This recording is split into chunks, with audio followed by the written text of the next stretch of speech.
Majalada online-ka ah ee Global Firepower ayaa dhawaan soo saartay liiska ay sanad walba soo bandhigto oo ay ku sheegto xogta ku saabsan awoodda military ee dalalka caalamka. Dalkeena Soomaaliya ayaana u muuqda in sanadkan 2022 uu sameeyay isbedel. Marka si guud loo eego, waxaa sidii caadada ahayd ba liiskan oo ka kooban 140 dal ugu sarreeya Mareykanka, halka ay ku xigaan dalalka Ruushka iyo Shiinaha. Ilaa laga gaarayo 10 kaalmood ee ugu horeeya, waxaa ugu sii xiga Hindiya, Japan, Kuuriyada Koonfureed, Faransiiska, Britain, Pakistan iyo Brazil.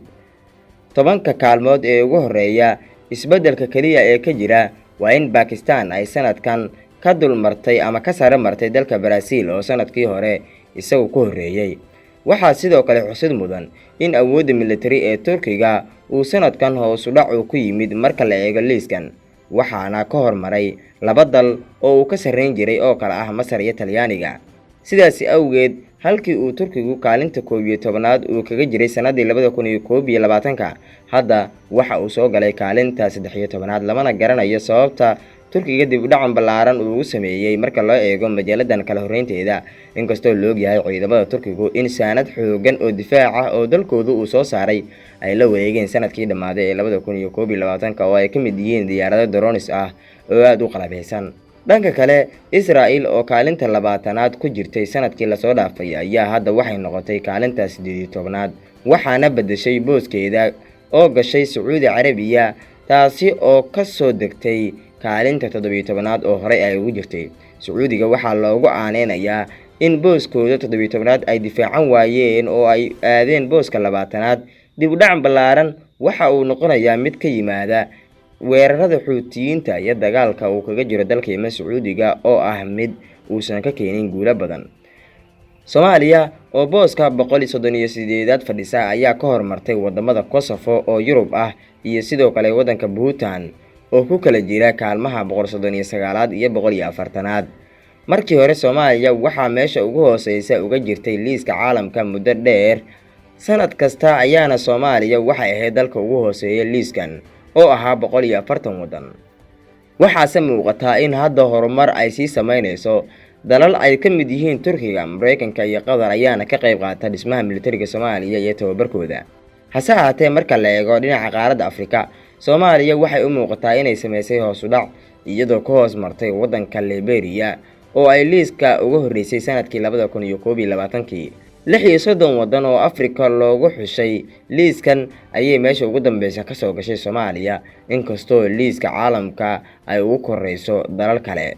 10 wadan ee hogaaminaya awoodda military ee Afrika ayaa sidoo kale qaarkood waxay sameeyeen isbedelo. Masar ayaa wali laga taabanin kaalinta 1aad, balse Koonfur Afrika ayaa soo ciriirsatay kaalinta 2aad halkii ay sanadkii hore ku jirtay kaalinta 3aad, iyadoo booska ka qaadatay Algeria. Sidoo kale Suudaan ayaa booska 9aad kala baxday Tunisia oo hadda ah wadanka 10aad. 10 wadan ee ugu awoodda badan Afrika markii loo eego majaaladan liiska ay soo saartay ayaa kala ah Masar, Koonfur Afrika, Algeria, Nigeria, Morocco, Ethiopia, Angola, Liibiya, Suudaan iyo sidoo kale dalka Tunisia. Wadamada kale ee liiskan ee xiga ee Afrikaanka ah waxaa ka mid ah kaalinta 11aad waxaa soo ciriirsaday dalka Jamhuuriyadda Dimuqraadiga ah ee Congo. 12aad waxaa galay Kenya. Chad ayaa 13aad gashay. 14aad waxaa ku jira dalka Zambia. Dalka Uganda ayaa isna waxa uu ku jira kaalinta 15aad. Dalka Zimbabwe 16aad ayuu ku jira. Ghana 17aad. Dalka Mali ayaa xiga oo 18 ah. Suudaanta Koonfureed, Cameroon, Niger iyo Botswana ayaa ilaa iyo 22 dhirsan, halka Ivory Coast, Tanzania, Mozambique, Jamhuuriyadda Congo, Eritrea iyo Mauritania ay isdaba yaalaan. Namibia, Madagascar, Burkina Faso, Gabon, Afrikada Dhexe, Sierra Leone, Liberia ayaana ku jira kaalmaha kale. Soomaaliya ayaana kaalinta 36aad ee dalalka Afrika ee qiimeynta ku soo baxay gashay, waana kaalmaha ugu dambeeya marka loo eego Afrika. Soomaaliya waxay kaalinta 136aad uga jirtaa liiska lagu qiimeeyo awoodaha military ee wadamada adduunka oo ka kooban 140 dal. Sida ku xusan warbixintan oo uu diyaariyay wargeyska Global Firepower, tirada shacabka Soomaaliya qiyaas ahaan waa 12 milyan oo qof.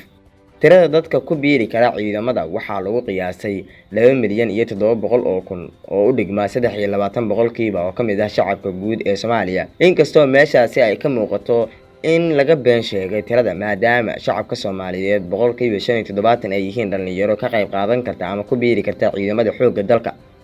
1 milyan oo qof oo Soomaali ah ayaa awood buuxda u leh inay ka mid noqdaan ciidanka ayaana la yiri. sanad kasta tirada dadka ay da'doodu soo gaarayso heerka ciidan inay ku biiraan waa 120,000 oo qof. tirada ciidanka militariga Soomaaliya ee hadda shaqeeya waxaa lagu qiyaasay 17,000 oo qof. waxaana halkaas ka muuqda weli in tirada been laga sheegayo oo ciidamada aan nidaamiga ahayn ama ciidamada sida tooska ah uga amar qaadan dowladda dhexe ee Soomaaliya waa ay ka badan yihiin 17,000 iyo wax u dhow. sida lagu xusay warbixinta wargeyska Global Firepower ayaana waxa ay sheegaysaa Soomaaliya in ay sameynayso koriin dhanka ciidamada iyo tababarada ah. ma jira ciidan kayd u ah ayaa la yiri militariga Soomaaliya. taasi waa xaqiiqo oo inaga ayaaba qirayna.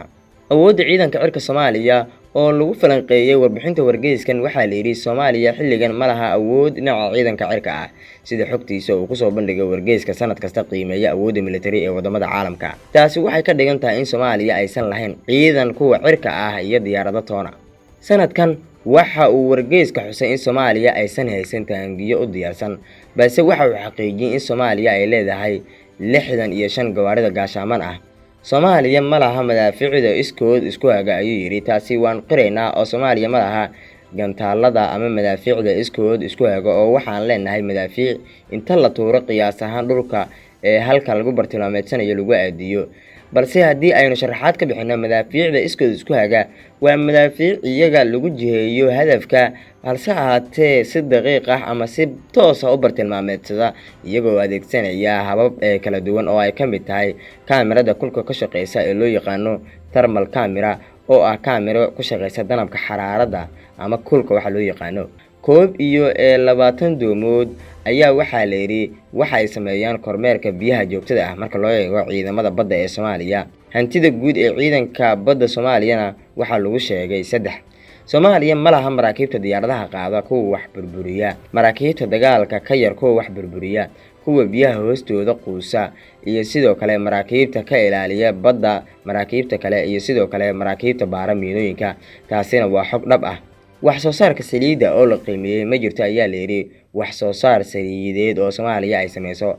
dhaqaalaha ku baxa dhinaca ciidamada mar falanqeyn wargeysku uu ku sameeyay waxa uu sheegay in miisaaniyadda loo qoondeeyo howlaha gaashaandhigga ama difaaca ee dalka Soomaaliya ay tahay 63 milyan oo doolarka Mareykanka ah. diinta dibadda ee dhanka militariga Soomaaliya lagu leeyahay waa 30 milyan oo doolar ayuu yiri. hase ahaatee waxaa su'aal mudan in lagu laabto in 63 milyan oo doolar ciidamada Soomaaliya si toos ah loogu qarash gareeyo inkasta oo qarashkaasi laga yaabo inuu ka soo xiganayo miisaaniyadda. hase ahaatee qarashkaasi toos ah ee difaaca Soomaaliya uma aado oo waxa laga yaabaa in musuqu uu saameyn ku yeeshay. haddii dhaqaalaha inta leeg ciidamada Soomaaliya lagu qarash gareyn lahaa isbedel weyn ayaynu dalkeena ka dareemi lahayn.